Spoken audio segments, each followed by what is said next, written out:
ముదమారవసించునా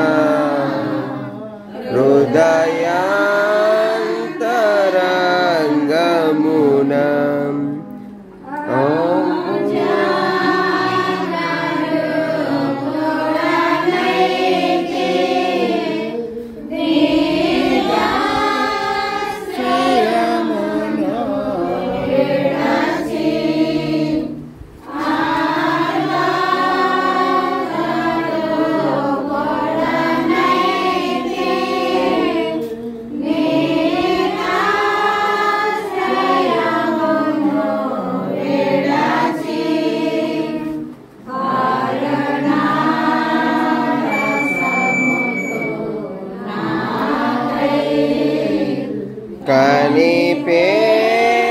కనిపెట్టితివి తండ్రి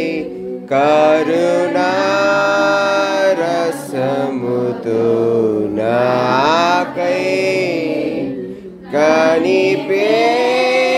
కనిపెట్టితివి తండ్రి ప్రియా యేసు నిర్మించితివి ప్రియమారణ హృదయం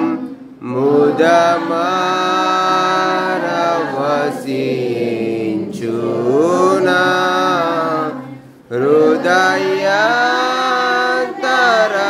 హృదయాంతరంగమున సించె విశ్వాసంబు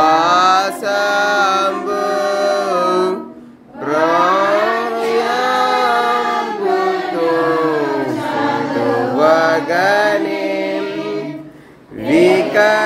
వికచించె విశ్వాసంబు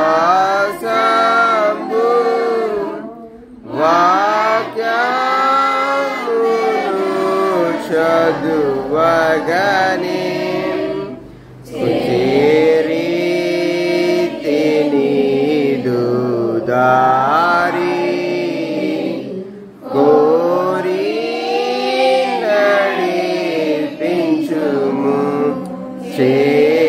చేరీతి నీదు దారి కోరి నడిపించుము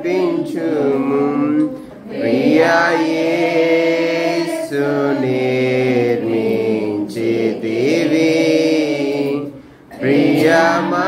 ప్రియమారణ హృదయం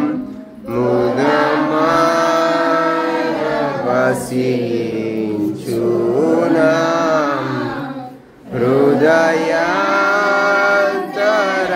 హృదయాంతరంగమున ప్రతి చోట నీ సాక్షిగా ప్రభువా నిలుండునట్లు ప్రతి చోట నీ సాక్షిగా ప్రభువా నిలుండునట్లు అభ్యుత్మాభిషేకము నిమ్ము ఆత్మీయ రూపుండ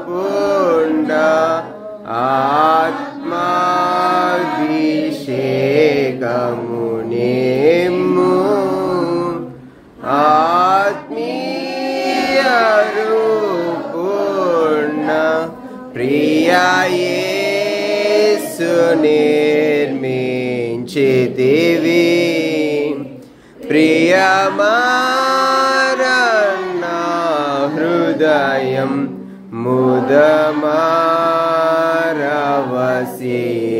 ముదమారవసించునా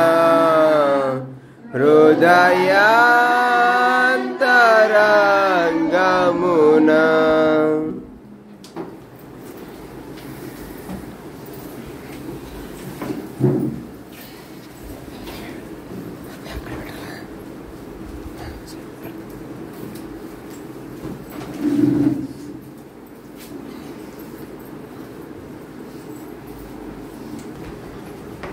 మొదటి వచనం, యెహోవాను స్తుతించుడి, మన దేవునికి స్తోత్రగానము చేయుట మంచిది, అది మనోహరము, స్తోత్రం చేయుట ఒప్పిదము. ఈ కీర్తనలో మన ప్రభు అయిన యేసుక్రీస్తును గురించి అనేకమైన విషయాలు మనకు కనబడతాయి. బైబిల్ అంతటిలో 66 పుస్తకాలు ఉన్నాయి. అందులో పెద్ద పుస్తకము కీర్తనలు. ఇందులో పెద్ద కీర్తన ఉంది, అలాగే చిన్న కీర్తన కూడా ఉంది. పాత నిబంధన భక్తులు దేవుని యందు విశ్వాసముంచి విశ్వాస మార్గములో వారు కొనసాగుతున్నప్పుడు, వారు శ్రమలకు, బాధలకు, హింసలకు గురి అయినప్పుడు వారు దేవుని యొద్ద విచారణ చేశారు. 34వ కీర్తన 4వ వచనములో, నేను యెహోవా యొద్ద విచారణ చేయగా ఆయన నాకు ఉత్తరం ఇచ్చెను, నాకు కలిగిన భయములన్నిటిలో నుండి ఆయన నన్ను తప్పించెను అనే మాట మనం చూస్తాం. ఈ 147వ కీర్తనలో మన ప్రభు అయిన 147వ కీర్తనలో మన ప్రభు అయిన యేసుక్రీస్తు వారు ఎలా కనబడతాడంటే, ఒకటి, ఆయన బాగు చేయువాడు. 147వ కీర్తన 3వ వచనం, గుండె చెదిరిన వారిని ఆయన బాగు చేయువాడు, వారి గాయములను కట్టువాడు. గుండె చెదరిన వారిని బాగు చేయువాడని, గుండె చెదరిన వారిని బాగు చేయువాడని, వారి గాయములనియు కాటుచున్నవాడని,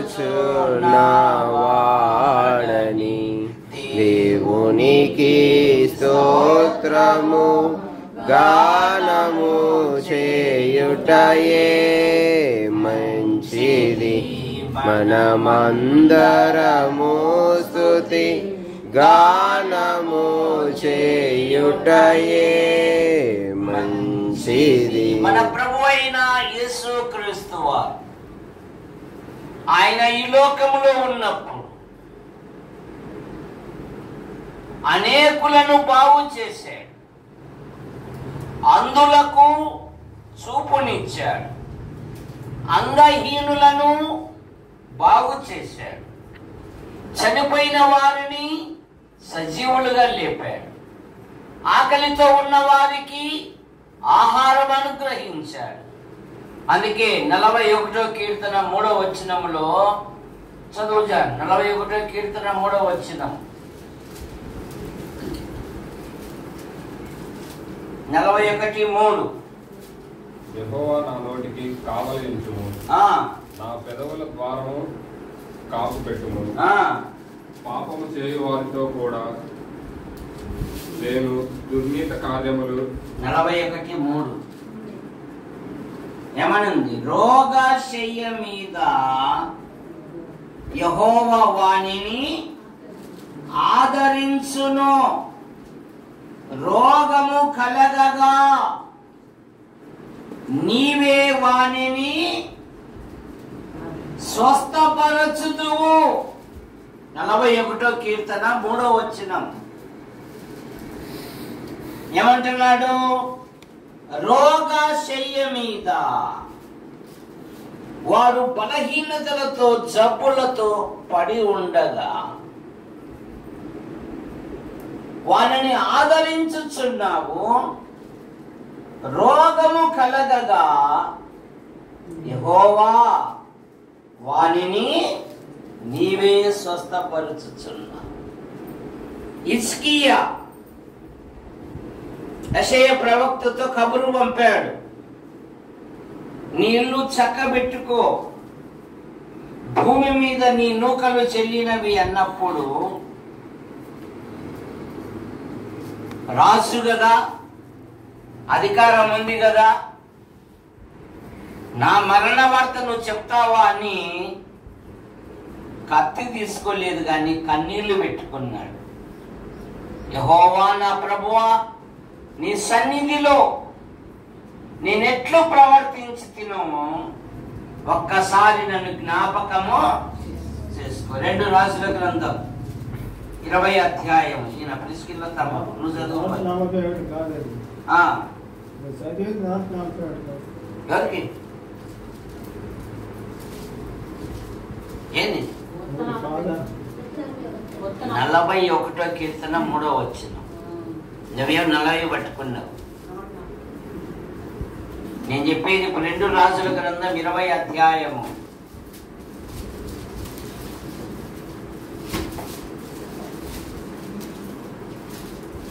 ఆ దినములలో హిజ్కియాకు మరణకరమైన రోగము కలగగా ఆమోజు కుమారుడైన ప్రవక్తైన యెషయా అతని వద్దకు వచ్చి నీవు మరణమగుచున్నావు, బతుకవు కనుక నీవు నీ ఇల్లు చక్కబెట్టుకొనుమని యెహోవా చలవిచ్చుచున్నాడని చెప్పగా అతడు ముఖము గోడ తట్టు తిప్పుకొని, యెహోవా యథార్థ హృదయుడినై సత్యముతో నీ సన్నిధిని నేనెట్లు నడుచుకొంటినో నీ దృష్టికి అనుకూలముగా సమస్తమును నేనెట్లు జరిగించితినో కృపతో జ్ఞాపకము చేసుకొనుమని హిజ్కియా కన్నీళ్లు విడుచుచు యెహోవాను ప్రార్థించెను.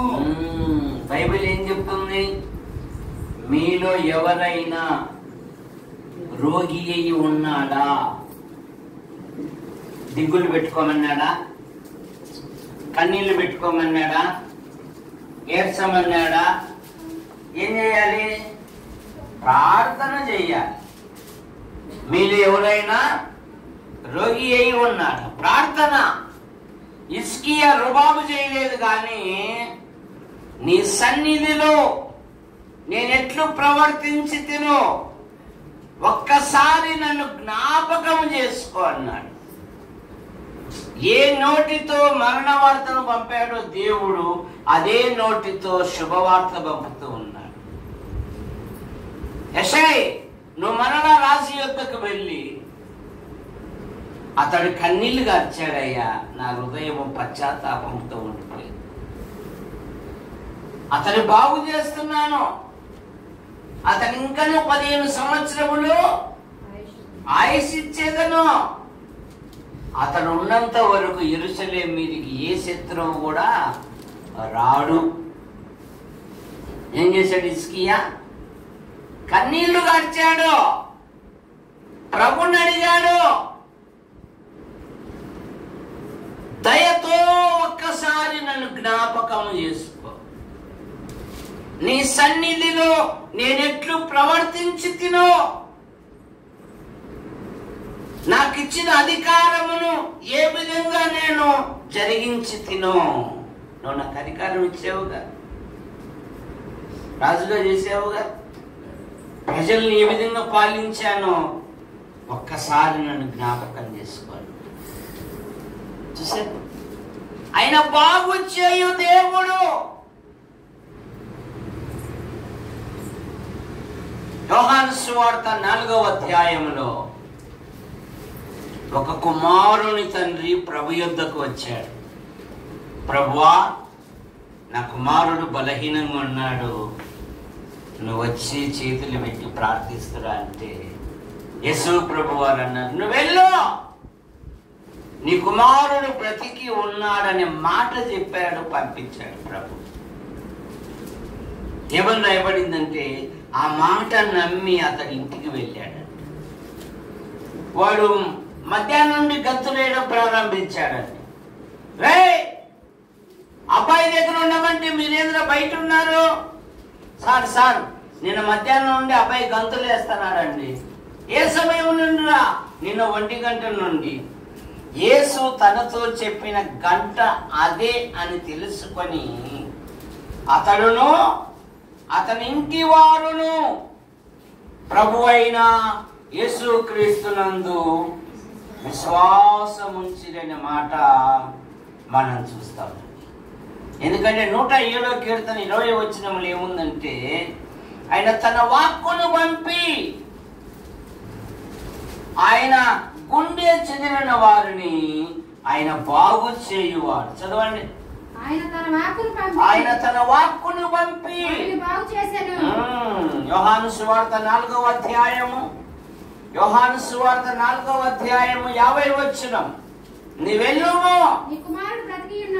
నీ కుమారుడు బ్రతికి ఉన్నాడని అతనితో చెప్పగా ఆ మనుష్యుడు యేసు తనతో చెప్పిన మాట నమ్ముట నీ వలనైతే నమ్మువానికి సమస్తము. నాకు నమ్మకం ఉంది కానీ అపనమ్మకం ఎక్కువ ఉంది బా. కట్టుపల్లి యోహాన అంకుల్ ఈ విధంగా నేర్పించాడు. ఆయన ఆజానుభావం. మోకాళ్ళుంటే కొన్ని గంటలు కన్నీళ్లు గారుస్తాడు. పేరుకు మాత్రము మేమంతా యోహాను గారి ద్వారా ఎన్నో ఆత్మీయ పాఠాలు నేర్చుకున్నామండి. పెదవులతో చెప్తున్నాం. ప్రాక్టికల్ ఏది? ప్రభువా వారెవరో స్థలం గురించి బెదిరిస్తున్నారయ్య, మనం ప్రార్థన చేస్తాం రండి.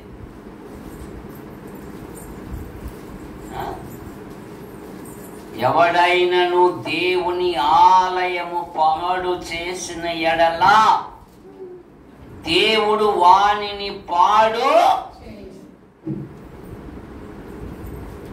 నాటి పెద్దలు వారు నీతిమంతులు,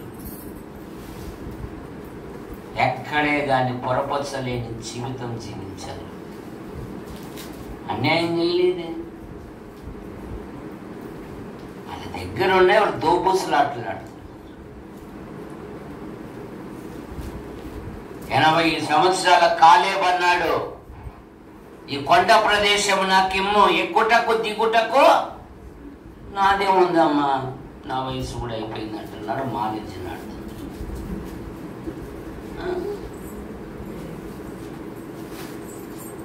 మీలో ఎవరికైనా శ్రమ కలిగేనా అతడు ప్రార్థన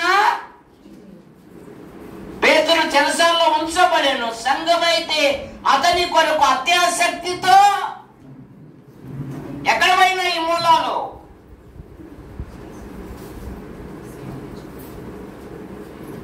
నేనేం చెప్పలేనమ్మా. ప్రార్థించాలి, ప్రార్థనలో పోరాడాలి. దేవుడు అద్భుతమైన సహాయం చేస్తాడు. హిజ్కియా కన్నీళ్లు కార్చాడు, ఆరోగ్యం ఇచ్చాడు, ఆయువునిచ్చాడు, గొప్ప కాపుదల ఇచ్చాడు దేవుడు. పేతురు చెరసాలలో ఉంచబడితే సంఘమైతే అతని కొరకు అత్యాసక్తితో ప్రార్థన. ఇప్పుడంతా రాబందులు గద్దలు బయలుదేరే ఎలాగైనా అని. లోకములో ఎక్కడైనా ఆట ఆడచ్చు కానీ దైవిక విషయాలలో ఆట ఆడకూడదు, గుర్తుపెట్టుకోండి. నాకు తెలిసిన ఒక కుటుంబం ఇట్లాగే ఆట ఆడింది. వారు ఆ ఊర్లే కూడా వచ్చేకి లేదు, దేశాంతరంలో ఉన్నారు. రాజకీయం చేశారు, దేవుని మందిరంలో దేశాల పాలయ్యారు. జాగ్రత్త. ఆయన బాగు చేయువాడు, ఆయన స్వస్థపరచువాడు. ఆయన తన వాక్కును పంపి వారు పడిన గుంటలో నుండి ఆయన లేవనెత్తు దేవుడు, ఆయన బాగు చేయు దేవుడు. మొదటి మాట రెండవ మాట 147వ కీర్తనలోని 6వ వచనం. 147వ కీర్తన 6వ వచనం. యెహోవా దీనులను లేవనెత్తువాడు, ఆయన నేలను కూల్చువాడు. ఎంతో అతిశయపడ్డాడు లూసిఫర్. సభాపర్వతం ఎక్కుతును, మహోన్నతుడు నన్ను నేను సమానునిగా చేసుకొందును అన్నాడు యెషయా గ్రంథం 14లో. తేజో నక్షత్రమా, వేకువ చుక్క, నువ్వెట్లు ఆకాశము నుండి నేల మట్టుకు పడ్డావు అంటాడు. ఎందుకో అతిశయమా? భక్తిహీనులను ఆయన నేలను కూల్చే దేవుడు. మనిషి తలంచుకుంటే కాదు, దేవుడు తలంచుకుంటే. రాజు కూడా ఏం తినిపించాడు చెప్పు జాన్? పరోటా తినిపించాడా? పరోటా కాదయ్యా, గడ్డి తినిపించాడు. ఏం తినిపించాడు? గడ్డి తినిపించాడు. దేవుడు తలంచుకుంటే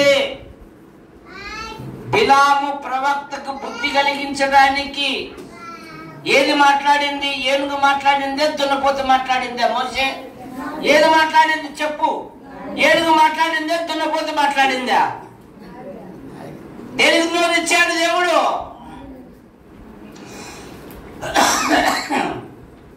ఊరగాడి నోరిచ్చాడు. ఏమయ్యా, నన్ను కొన్నప్పటి నుండి నిన్ను మోసుకుంటూ వెళ్ళానే, ఈ రోజు ఎందుకు నన్ను దెబ్బ కొడుతున్నావు అంటుంది. ఇది గాడిద మాట్లాడుతుంది. వెర్రితనం కలగజేసిందంట ప్రవక్త. మా పేతురు అన్నాడు, ఎవరు విడిచినా నేను నిన్ను. వీడున్నాడు, నువ్వు కూడా ఆయనతో ఉన్నావు కదా అని ఒక అమ్మాయి అడిగింది. ప్రపంచంలో 7 రకాల మనుషులు ఉంటారంట, ఒకే రకం పోలి. నన్ను కాదమ్మా అన్నాడు. దేవుడు తలంచుకుంటే గుర్తుపెట్టుకో, ఆయన లేవనెత్తు దేవుడు.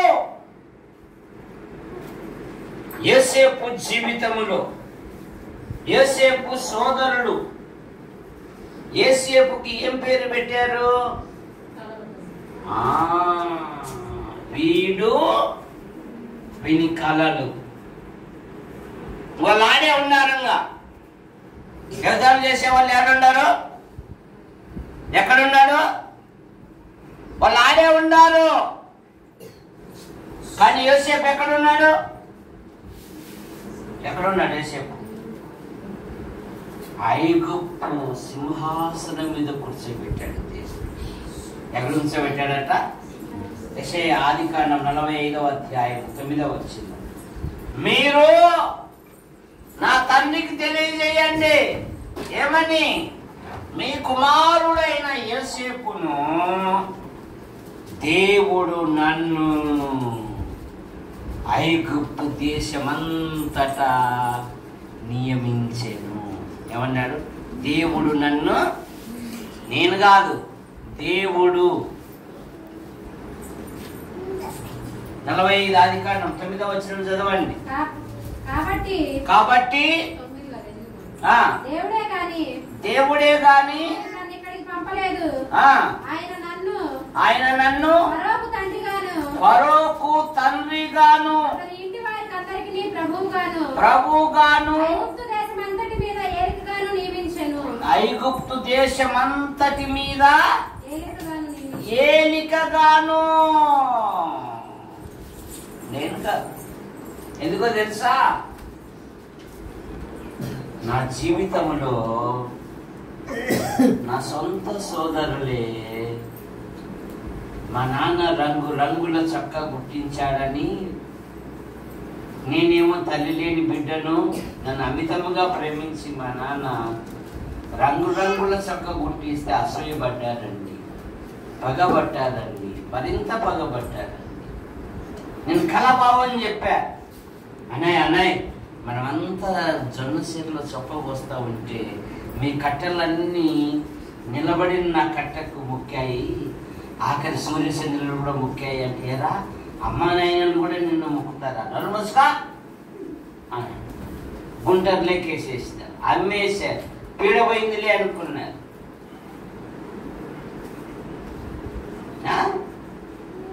కలలు కన్నవాడు ఎగతాళి పెట్టారు, ఎగతాళిగా పేరు కూడా పెట్టారు.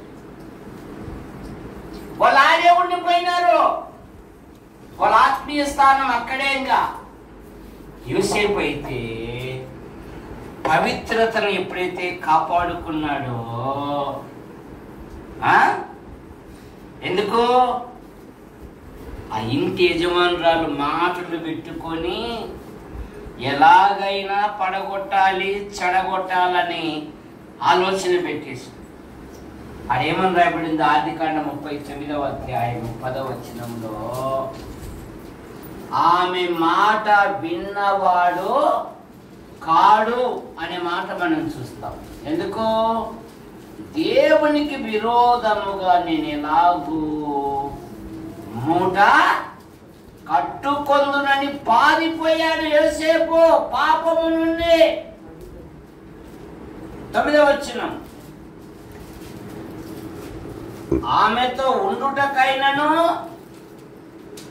ఆమెతో మాట్లాడుటకైనను యోసేపు ఆమె మాట విన్నవాడు. ట్రై చేస్తే పోలే అనే వాళ్ళు ఉండాలి దినాలలో. సరే ఒకడు ప్రసంగమే చెప్తున్నాడంట, ఏం కాదు వాళ్ళు వచ్చే కోరిక తెలుసుకోవచ్చు అంటున్నాడు. బైబిల్ చెప్పేటోడు, లోకస్తుడు కాదు. నువ్వు ఇట్లుండావు కదా, ఏం కాదు వాళ్ళు వస్తే పోవచ్చు అంట. మరి వాళ్ళ దేవుడు ఎలాంటి దేవుడో నాకు అర్థం కాలేదు. జీవంగల దేవుని చేతిలో పడుట, మరి మాట ఎక్కడ పోయిందో వానికి.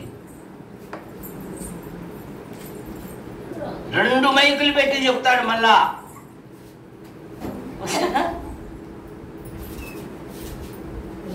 ఏం కాదంట. కానీ భక్తులైతే పారిపోయాడు. ఇప్పుడు నా తండ్రికి మీరు కబురు చెప్పండి, ఐగుప్తు దేశమంతటికి ఆయన నన్ను ఏలికగా నియమించాడు. కారణమేమి?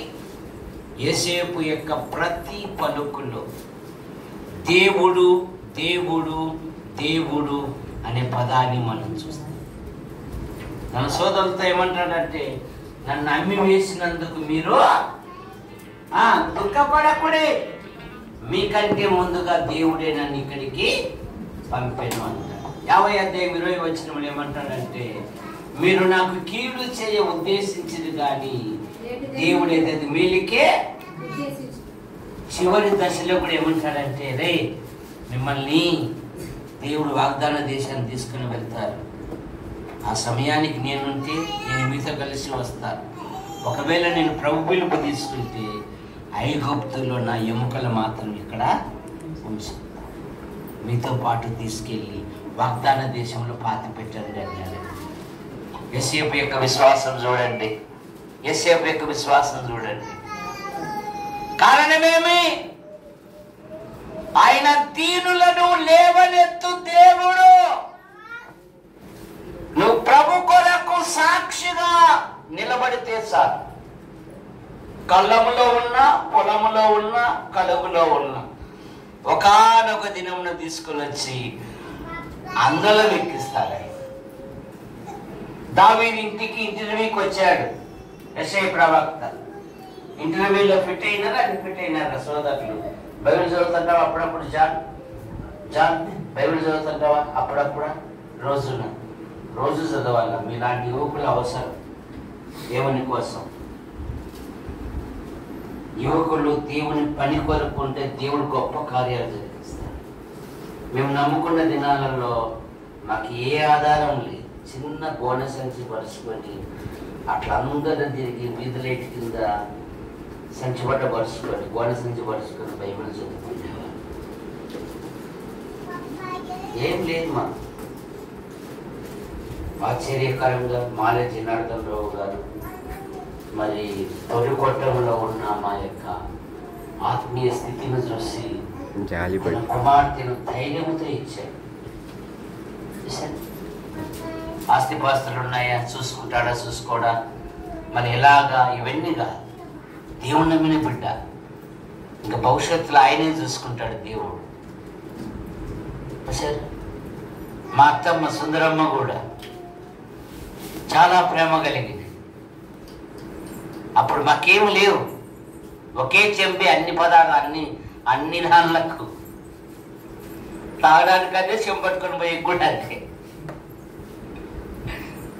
సరే, దేవుడు ఆశ్చర్యకరం సంతానం ఇచ్చాడు, సంఘాన్ని ఇచ్చాడు, విశ్వాసాలను ఇచ్చాడు.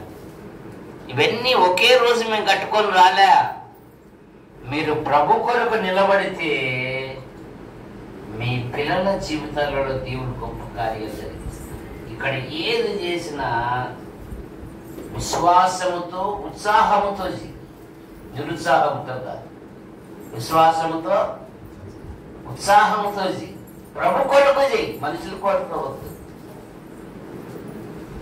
ఎప్పుడు స్త్రీలు ఎలాంటి వాళ్ళమ్మా? ఇది తయారు చేయలేదే, నువ్వు ఒక పాట పాడికి తయారు చేయలే, ఒక ప్రసంగం చెప్పి తయారు చేయలే, ఆఖరి బాప్తీసం తీసుకున్నాడే కానీ ప్రభు వల్ల కూడా దూరంగా పెట్టాడు. ఎట్లా ఎప్పుడు స్త్రీవు నువ్వు? ఐగుప్తు స్త్రీవు అయిపోయావు. ఎప్పుడు స్త్రీలు చురుకైన వారు అంట. కనుక జ్ఞానవంతురాలు తన ఇంటిని ఏది ఇటుక మీద ఇటుక కాదు, మీ ఫ్యామిలీ. ఇప్పుడు ఈ యవనస్తుడు ఉన్నాడు, ఈయన కూడా చక్కగా వాక్యం చెప్తాడు. ఖాళీ సమయాల్లో ఇక్కడ కూర్చొని రాత్రుల పూట 4 గంటల వాక్యాలు చేసుకుంటా ఉంటే దేవుడే కార్యం జరిగిస్తాడు. మన వృద్ధుడు, కుల వృద్ధుడు ఉన్నాడు, మాలే జనార్దన్ రావు గారు. నువ్వు ఎప్పుడు పిలిచినా అప్పుడు వస్తాడు. వస్తావా రావా? పిల్లలకు వాక్యం చెప్పేకి ఆడే బెడ్రూమ్లోనే ఉంటావా? వస్తావా రావా? నేర్పిస్తావు కదా? నేర్పియ్యదు. ఎందుకంటే యవనస్తులను మనం కాపాడుకోవాల. యవనస్తులు ఇప్పుడు సంఘానికి ఎంత అవసరము.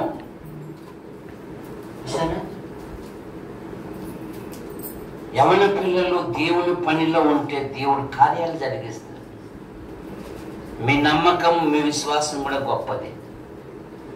ఎందుకంటే నిన్న దాదాపు ఒక్కొక్కరు 500 రూపాయలు పెట్టుకొని వచ్చారంటే ఎంత సంతోషం. దుఃఖంలో ఉన్న వారిని ఓదార్చుటకు యేషపు గారు భయపడాకండి, మేమంతా ఉన్నాం, మనమంతరం పరలోకంలో చూసుకుంటామండి. చాలా మంది 20 రూపాయలు ఖర్చు పెట్టేకి 100 ఆలోచనలు చేస్తున్నారు లోకంలో వాళ్ళు. కానీ మీరైతే కొన్ని వందలు ఖర్చు పెట్టుకొని ఒక బలహీనురాలు ప్రభు యొద్దకు వెళ్ళిపోతే వాళ్ళని ఆదరించడానికి వచ్చారు. అది గొప్ప సంగతి. అది అందరికీ రాదా మనసు? కొందరికే. ఆఖరి మా ఆవిడ కూడా బయలుదేరింది. ఆమె గూడు నొప్పి ఒకటి, షుగర్ పేషెంట్ ఒకటి. రాత్రంతా బయలుదేరి వచ్చింది, ప్రయాణం అంతా. ఆడికి పోతే వసతులే లేవు మా. ఆడాడో అట్లా గడుకోవడానికి కాసేపు, ఇంటికి వచ్చేంత వరకు ఏం లేవు మా. కనుక ఇది ప్రభు పని. ప్రభు పనులు ఎప్పుడైతే ప్రయాసపడతామో దేవుని దగ్గర అనేకమైన బహుమానాలు దొరుకుతాయి. కనుక నేను ప్రభు దగ్గరికి వెళితే ఇక్కడ మాలే జనార్దన్ రావు కాదు, మాలే ప్రసాద్ కాదు, అక్కడ యువకులు కూడా దేవుని కొరకు ఉపయోగకరంగా ఉండాలండి అనేది ఉండాల. మానే ఉందండి, ఒంట్లో వాళ్ళు వెళ్ళిపోమంటే, వాళ్ళకి రమ్మంటే దానికోసం ఉన్నామండి. అది కాదు.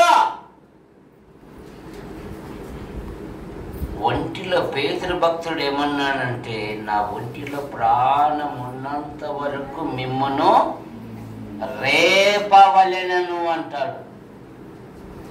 తయారు చేయాలా. బయటికి రా బెడ్రూమ్ నుండి, ఇక్కడ వచ్చి కూర్చో, ఆ పిల్లలకు నేర్పు. వాళ్ళ జీవితాలలో దేవుడు గొప్ప కార్యాలు జరిగిస్తాడు. లేదండి చివరి దశలో జనార్దన్ రావు గారు ఇద్దరు నిలబెట్టిపోయాడండి అనేది ఉండాలి. మాదేం ఉందండి, మాదేం ఎందుకు లేదు? 84 సంవత్సరాల ఋతురాలు ఎక్కడుందమ్మా? ఎక్కడుంది? దయమ్మ ఎక్కడుంది? దేవాలయమును విడువక అన్నానట. ఎన్ని సంవత్సరాలు? 80. నీకెన్ని? మళ్ళీ ఆమె పెద్దదే, నువ్వు పెద్దదే? ఆమె పెద్దదే, నువ్వు పెద్దోనివే? ఎవరు పెద్దోళ్ళు? ఆమె పెద్దదే కదా. దేవాలయం విడువక రాత్రింబగలు ఉపవాసాలు ఉంటూ ఇశ్రాయేలు విమోచన కొరకు కనిపెట్టుచున్న వారితో ఆయన గురించి మాట్లాడుతూ ఉందంట. ప్రభుని గురించి. నాదే ఉందండి బిల్లుల బతుకు. బిల్లులు వేసుకుంటేనే కాదు, యెహోవా ఇచ్చే నూతన బలం, యెహోవా కొరకు ఎదురు చూసేవారు నూతన బలము కలిగి, బిల్లుల బలం కలిగి కాదు. ఎందుకంటే మీ దగ్గర అనేకమైన ఆత్మీయమైన సత్యాలు ఉన్నాయి, అవి మీతో పోకూడదు.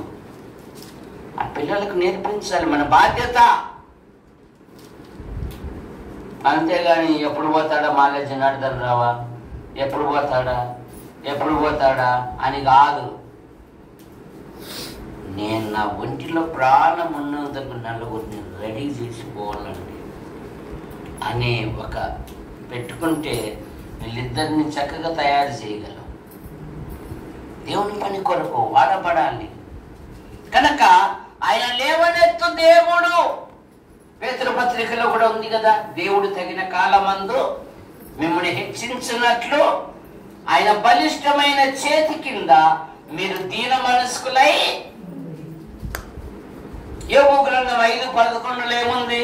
అట్లా ఆయన దీనులను ఉన్నత స్థలములలో ఉంచును, దుఃఖపడు వారిని ఆయన క్షేమమునకు లేవనెత్తు దేవుడు. 3వ మాట ఆయన 147 కీర్తన 8వ వచనములో ఆయన మేఘములను ఆకాశముతో కప్పు దేవుడు, వర్షము కురిపించు దేవుడు. ఏలియా మన వంటి స్వభావము గల మనుష్యుడే. అతడు ఆసక్తితో మరలా ప్రార్థన చేయగా ఆకాశము వర్షం ఇచ్చెను, భూమి. అమ్మాయి పంటలు వేయడం లేదు, భవిష్యత్తులో చాలా కష్టం. మనం రాత్రిలో పూట ఉపవాసం ఉండి ప్రార్థన చేసుకున్నాం వర్షం కోసం. మాకేం పట్టింది? ప్రార్థన అసలు ఎందుకు పెట్టాడు బాల జనార్దన్ రావు? వాళ్ళ పశువులకు గడ్డి దొరకదని పెట్టాడే. అన్ని దరిద్రపు ఆలోచనలు. దేశ క్షేమం కొరకు ఎప్పుడైతే ప్రార్థిస్తామో దేవుడు ఆశ్చర్యకరంగా, నిజ క్రైస్తవుడు ప్రజాక్షేమం కొరకు ప్రార్థన చేస్తాడు. ఎవరి కొరకు వేస్తాడు? దేశ రక్షణ కొరకు ప్రార్థన చేస్తాడు. పౌలు గారు తిమోతితో అన్నారు కదా, మనం సంపూర్ణ భక్తియు మాన్యతయు కలిగి నెమ్మదిగాను సుఖముగాను బ్రతుకు నిమిత్తము అన్నిటికంటే ముఖ్యముగా నాయకుల కొరకు, ప్రధానుల కొరకు, రాజుల కొరకు, అధికారుల కొరకు, సమస్త ప్రజల రక్షణ కొరకు ప్రార్థనలు, విజ్ఞాపనలు, యాచనలు చేయబద్ధులమై ఉన్నాము. ఇది మంచిదియు మన రక్షకుడకు దేవుని దృష్టికి అనుకూలమున ఇది మంచిదే. సంఘ క్షేమము కొరకు యేసు ప్రభువా మా సంఘంలో యవనస్తులు వస్తున్నారు, వారిని సిద్ధపరిచేయ అయ్యా, వారిని నామాన్ని ప్రకటించే ఒక బలమైన వ్యక్తులుగా తయారు చేయ. లోకము సాతాను అనుచరులు ఎప్పుడెప్పుడు యుద్ధాలు చేస్తామా అని ఎదురు చూస్తున్నారయ్యా. అలా ఉండకుండా నీ కృపను అనుగ్రహించయ్యా. అయ్యా నీకు ఆయన పశువులకును ఆరుచుచుండు పిల్ల కాకులకును ఆహారమిచ్చు దేవుడు. లోక సామెత ఒకటి ఉంది, సంసారము గుట్టు వ్యాధి రట్టు. నీ కుటుంబములో ఏ అవసరతలు ఉన్నాయో వాటి కొరకు ప్రార్థన చేయాలి. ఫిలిప్పీ పత్రిక 4:6 దీనిని గూర్చి చింతపడకుడి గాని ప్రతి విషయమునందు ప్రార్థన విజ్ఞాపనముల చేత కృతజ్ఞత పూర్వకముగా మీ విన్నపములు దేవునికి 18 కాగా దేవుడు తన ఐశ్వర్యము చొప్పున క్రీస్తు యేసు మహిమలో మీ ప్రతి అవసరము మీరు అడుగు వాటి కంటే ఊహించే వాటి కంటే అత్యధికముగా ధారాళముగా ఇచ్చే దేవుడు, ప్రతి అవసరం తీర్చే దేవుడు. ఉదయకాల ప్రార్థన ఉండాలి, రాత్రికాల ప్రార్థన ఉండాలి. ఏ కుటుంబములో ప్రార్థన దేవుని వాక్యం ఉండదో ఆ కుటుంబములో నీ పిల్లలు స్వేచ్ఛాపరులైపోతారు. స్వేచ్ఛాపరులే కాదు, ఆదికాండం 6వ అధ్యాయంలో నరుల కుమార్తెలు దేవుని కుమారులు తమ మనస్సుకు ఆ రకంగా తయారైపోతారు. వాళ్ళకు వరస వావి అనేది కూడా ఉండదు. నేను చూస్తూ ఉన్నాం అనేక స్థలాలలో పిల్లలకు తల్లిదండ్రులకు వాళ్ళు క్యాప్ ఇస్తున్నారు, మేమే తెచ్చుకుంటున్నాంలే అంటున్నారు. పిల్లలు తెచ్చేసుకున్నారు కూడా, పెళ్లిళ్ళు కూడా చేసుకున్నారు. తల్లిదండ్రులకు చూడాల్సిన పనులే మేమే చూసుకున్నాం. అమ్మాయిలను అబ్బాయిలను ఇదిగో ఇతన్ని ప్రేమించా, ఇదిగో ఈమెను ప్రేమించా అని రాత్రికి ఇంట్లో తీసుకొచ్చేది మేము పెట్టుకుంటున్నారు. కారణమేమి?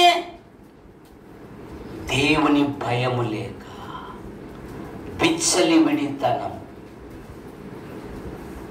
ఎక్కడ దేవునికి స్థానం ఉండదో, ఎక్కడ బైబిల్కు స్థానం ఉండదో, ఏ కుటుంబములో ప్రార్థనా జీవితం ఉండదో, ఏ కుటుంబములో బైబిల్ చదవరో, ఏ కుటుంబములో మోకాళ్ళు ఉండరో, ఏ కుటుంబములో పిల్లలు దేవుని మందిరాలను కనబడరో.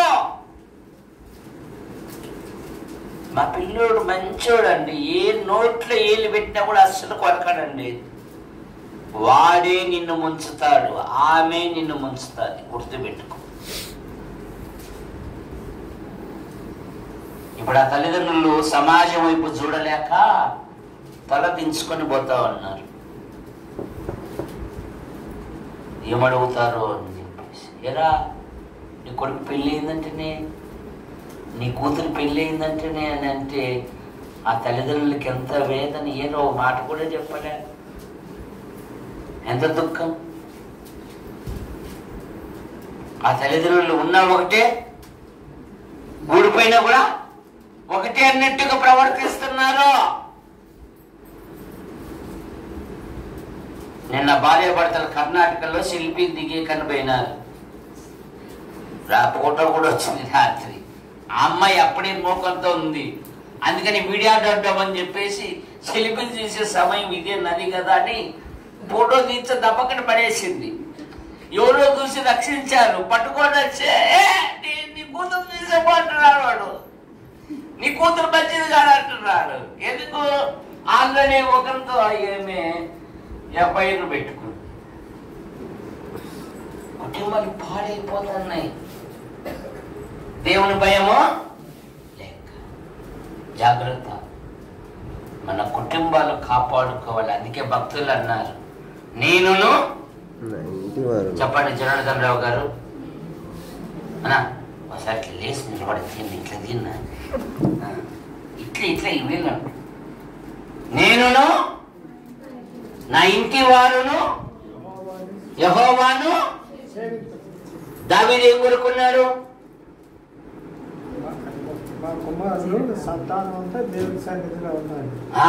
తప్పట్లు కొట్టండి అమ్మా. ఏంది ఒకరు కూడా తప్పట్లు కొట్టండి మా మామయ్యకు మీరు.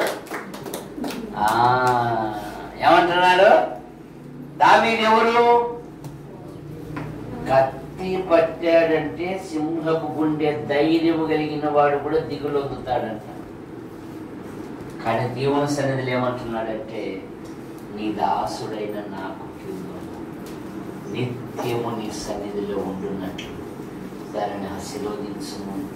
యెహోవా నా ప్రభువా, నీవు సెలవిచ్చి ఉన్నావు, నీ ఆశీర్వాదం నుండి నా కుటుంబం నిత్యము ఆశీర్వదించబడును గాక అన్నాడు. చూడండి 2 సమూయేలు గ్రంథం 17వ అధ్యాయము.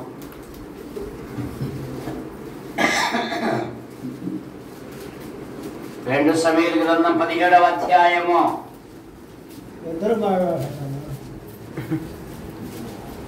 పదవచనము. నీ తండ్రి మహాబలాఢ్యుడనియు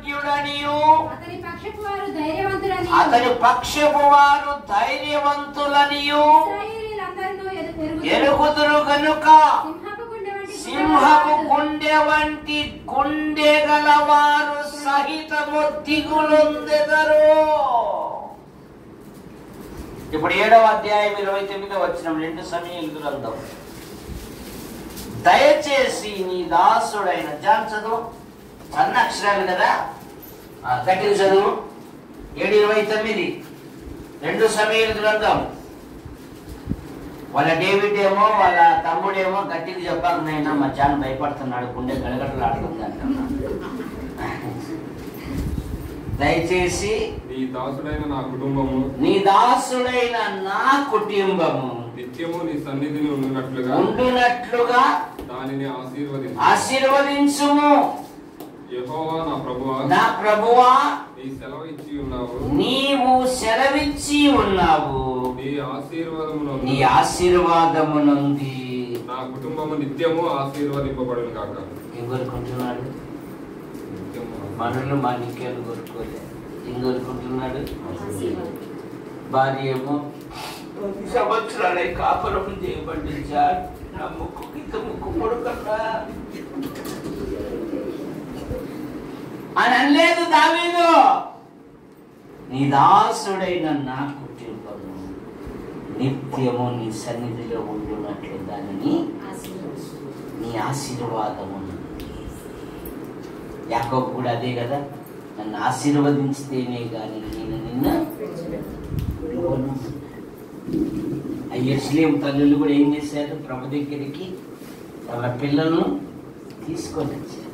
ఆయన ఎత్తుకొని కౌలించుకొని వారి మీద చేతులు ఉంచి వారిని ఆశీర్వదించాను అనే మాట మనం చూస్తాం. నా పిల్లలు, నా కుటుంబము నీ సన్నిధిలో ఉంటున్నట్లుగా. మరి పిల్లల కొరకు ప్రార్థన చేస్తున్నారా? రాలిపోయేవారు, వాడిపోయేవారు, మీకు అందరికీ అన్నానే గుర్తు, ఎవరు వద్దు. నేనేముందండి అని అంటుంది. బజార్లో కూర్చొని మేమే పోతాను నడుచుడు, అది కాదు కాదు కదా, వాడు కూడా పోతాను నడుచుడు, మేమే అది కాదు. ఏ అవసరమా? కనపరు చెత్త మనం ఎత్తేయలేము, కానీ మన ఇంట్లో చెత్త చెప్పు బ్రస్కిల్లాం. ఎత్తేయగలమా? ఒకవేళ ఊడవలేదనుకో, అనుకోకుండా మా కోడలు వచ్చిందనుకో, ఎవరు సాత్విక, ఏంది అత్తాయి ఇది ఇన్లేనా అత్తాయి, ఆ పరకని నీవే నేనన్నా ఊడుచానంటది మా సాత్విక. బ్రస్కిల్ అత్త ఇంటికి పోయి ఎందుకు? ఇల్లు కనుక. అదే కనపరైతే ఊడ్చగలమా? అది పంచాయతీ బోర్డు వాళ్ళు చూసుకోగలరు. మనం అట్లా కాదు. మరి ఏముంది అంటుంది, కింద గిల్లాలు పెడతానే ఉంది, అది కాదు అది కాదు.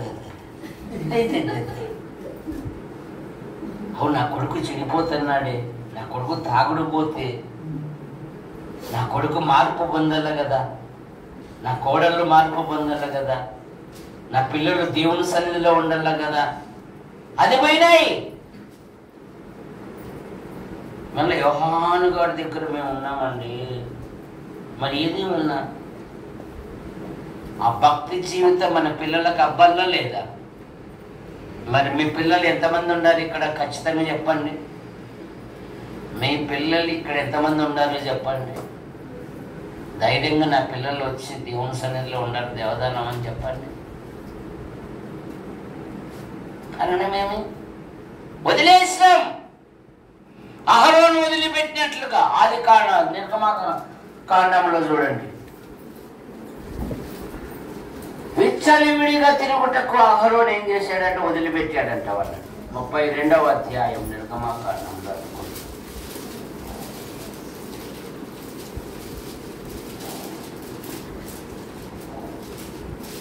ఒక్క ఆదివారం కాకపోతే ఒక్క ఆదివారం అన్న.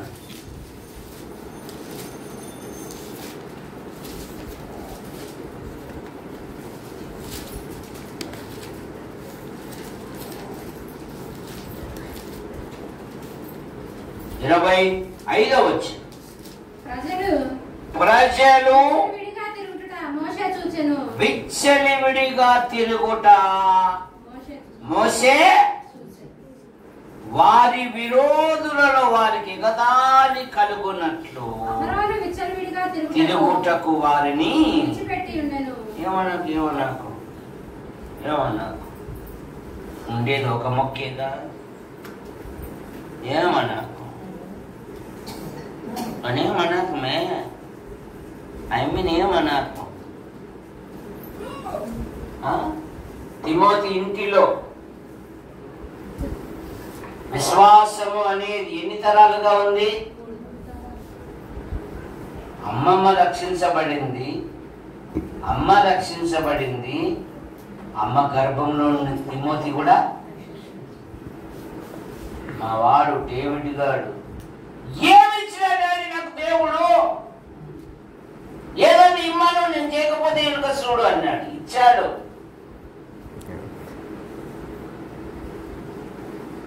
ప్రజాసేవలో దేవుని సంఘంలో కూడా వాడబడుతున్నాడు, మంచిదే. కానీ అన్నిటికంటే విలువైంది ఇట్లా నిలబడి వాక్యం చెప్పాలి. అది నాకు సంతోషం. లేదండి వాళ్ళ అబ్బాయి కూడా వాక్యం చెప్తాడండి. చెప్తాడా? దానమన్నంతా రక్షించుకున్నారు నా కొడుకు. సరే వాళ్ళ అబ్బాయి చెప్తాడు, పల్లె చెప్తాడండి వాళ్ళ డాడీ కంటే. అంతకంటే ఏం కోరుకుంటాడు తల్లిదండ్రులు? నీ నుండి ఏం కోరుకుంటారు? మా నాయన నిలబెట్టాలి. మా నాన్న తాగుడు పోతైనా ఒకే మాట అనేవాడు, రే మనం ఏం తినేది చూడరు కానీ సమాజంలో మనం ఎట్లుండేది చూస్తారు. సమాజానికి చిక్కకుండా బతకాలి అని చెప్పేటోడు తాగుడు పోతైనా. సమాజంలో ఎవడే గాని మనల్ని గురించి వీలు పెట్టుకోకుండా బతకాలి అనేవాడు. వాడు ఆలోచించాలా వాని గురించి మాట్లాడాలంటే అన్న విధంగా బతకాలి అనేవాడు. సరే దేవనైనా అందులో వాక్ సమయం అట్టోడు కాదు, ఇప్పుడు పో సమయం అన్నది అంటే పరువు పోయినట్లే. విచ్చడివిడిగా తిరిగేదానికి అహరోను వదిలిపెట్టాడంట. జాగ్రత్త, ఇది భ్రష్ట సమాజం. బైబిల్ ఎప్పుడూ చెప్పింది, మోసపోకుడి దుష్ట సహవాసమా మంచి నడవడిని చెడుకును. ఊరుకుండు. వాడు తెస్తున్నాడు కదా క్యాన్నీళ్ళు, వాడు అంత ఇంత పని చేస్తున్నాడు కదా, ఆయమి కూడా వాటికేనా? లేదురా బిడ్డ, మాల జనడతలో ఉంటే ఇప్పుడు ఈ ప్రాంతంలో మంచి పేరు, అది నాతో పోకూడదు బిడ్డ. నా పిల్లలు వాళ్ళ పిల్లలు కూడా చెప్తారండి, వాళ్ళ పిల్లలు కూడా మంచి సాక్ష్యం అండి. సరే కాపాడుకోవాలన్నా, నీకు సంపద లేకపోవచ్చు, పేరు కాపాడుకోవాలన్నా. మంచి పేరు కాపాడుకోవాలి. తిమోతి అనే యవనస్తుడు యవన ప్రాయములో ఏం పేరు పొందినాడంటే అపోస్తల కార్యాలు 16వ అధ్యాయము 1వ వచనం. పౌలు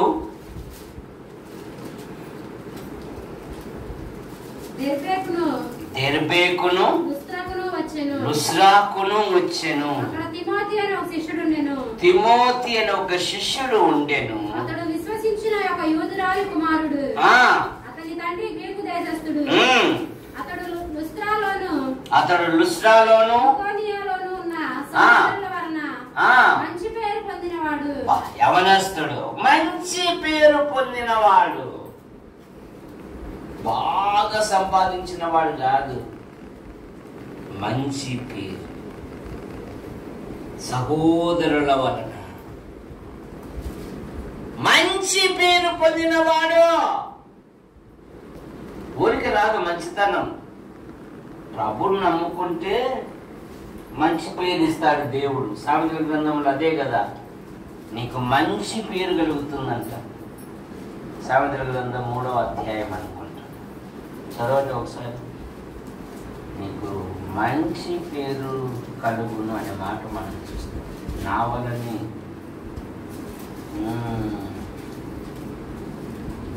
3వ అధ్యాయము 4వ వచనం, లేకుంటే 3 నుండి, లేదంటే 1 నుండి చదువు. నా కుమారుడా, నా ఉపదేశమును మరవకుము, నా ఆజ్ఞలను హృదయపూర్వకముగా గైకొనుము. అవి దీర్ఘాయువును సుఖజీవము తోడు గడుచు సంవత్సరములను శాంతిని నీకు కలుగజేయును. దయను సత్యమును ఎన్నడూ నిన్ను విడిచిపోనీయకుము. వాటిని కంఠభూషణముగా ధరించుకొనుము. నీ హృదయమున పలక మీద వాటిని రాసికొనుము. అప్పుడు దేవుని దృష్టి అందును మనుషుల దృష్టి అందును దయనుంది మంచి వాడవు, మంచి దానివి అనిపించు. ఇప్పుడంట మంచితనం వచ్చేది ఎప్పుడు వస్తుందంట? దేవుని వాక్యమును నీ హృదయమనే పలకమి ధరించుకుంటే మంచి దానిని మంచి వాడవు అనిపించు. తిమోతి యవ్వనములోని బాధ్యత కలిగిన 2 సంఘాల సహోదరుల చేత మంచి పేరు పొందినవాడు.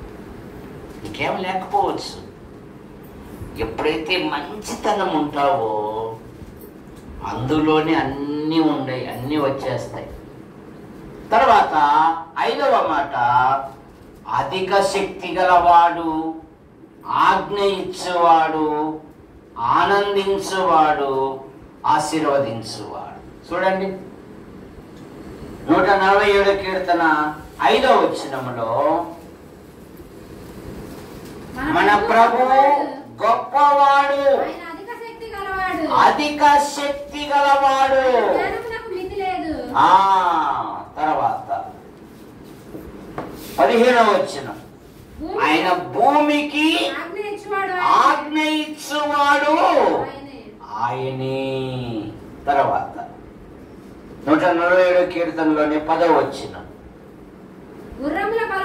దానికంటే ఇంకా కిందనే ఉంది చూడండి, ఇక్కడే ఒక మాట ఉంది. 14వ వచనం చివరి భాగములో, మంచి గోధుమలతో తృప్తిపరచువాడు.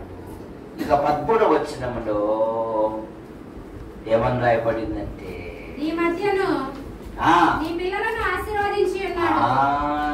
చూసారు, ఈ మాటలన్నీ చెప్పాలంటే పొద్దుపోతారు.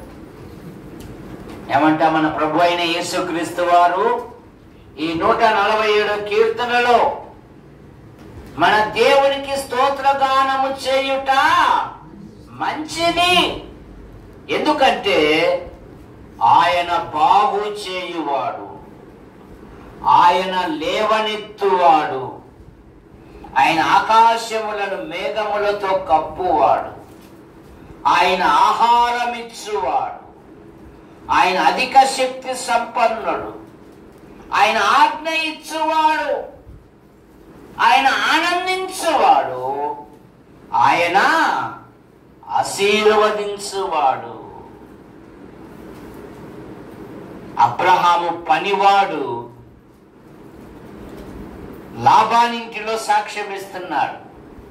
అబ్రహాం అనే నా యజమానుని యెహోవా ఆశీర్వదించెను గనక ఆ మనుష్యుడు గొప్పవాడు ఆయన. మీ అందరికి వందనాలు.